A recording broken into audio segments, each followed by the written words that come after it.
मैं छक्का बनना चाहता हूँ। शादियों में ताली पीट पीट कर पैसा कमाना चाहता हूँ। मुन्नू भाई, पांचू भाई, छप्पन भाई, इन तीनों की शादी में किस बिद्दी के बच्चे ने आवाज दी रे? अच्छा रे डीजे मनीष।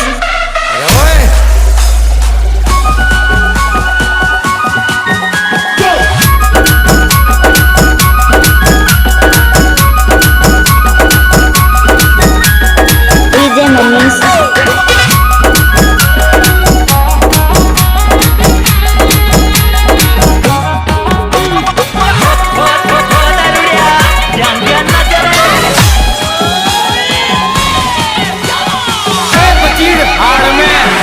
बड़े भाई पी के मुड़ हो गए लड़ाई। जी बड़े भाई पी के मुड़ हो गए लड़ाई।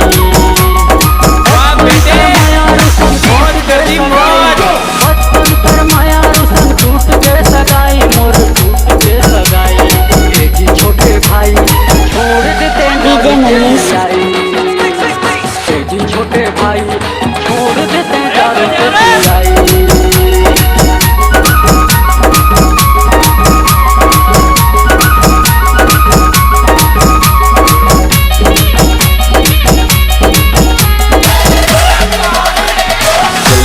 बदुआओं में थोड़ा जोर डालो यार। दिन ब दिन मेरे चाहने वाले बढ़े जा रहे हैं।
छोटे भाई छोड़ देते दारू के पिलाई।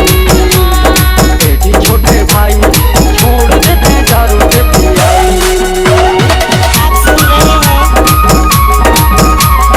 मनीष का मनीष। चलने वालों बदुआओं में थोड़ा जोर डालो यार। दिन ब दिन मेरे चाहने वाले बढ़े जा रहे हैं।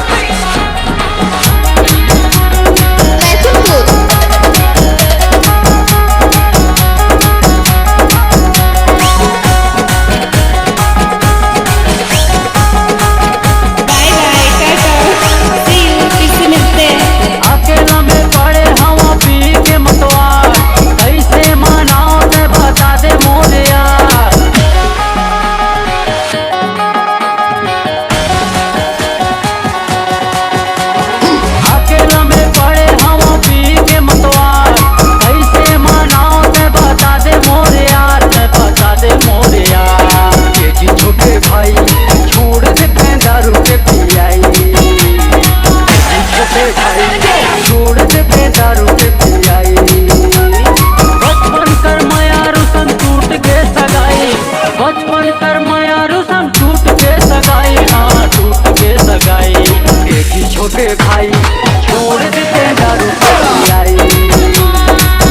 छोटे भाई छोड़ देते दारू के पिलाई।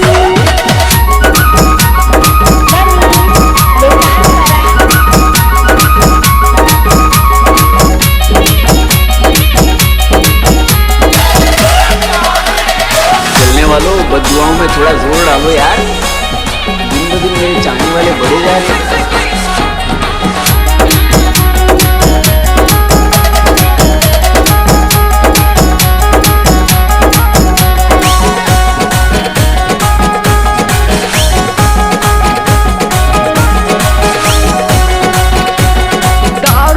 हवे जी सब ले बेकार।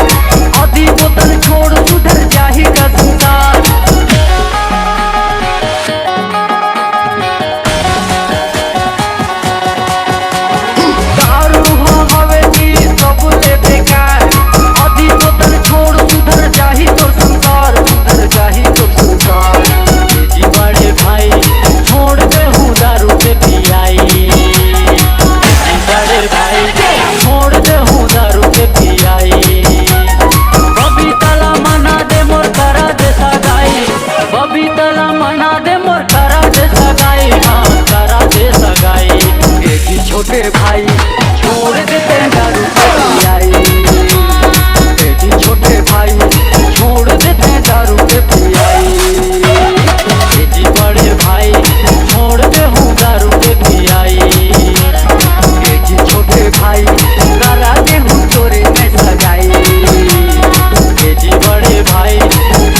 फिर से मिलते हैं।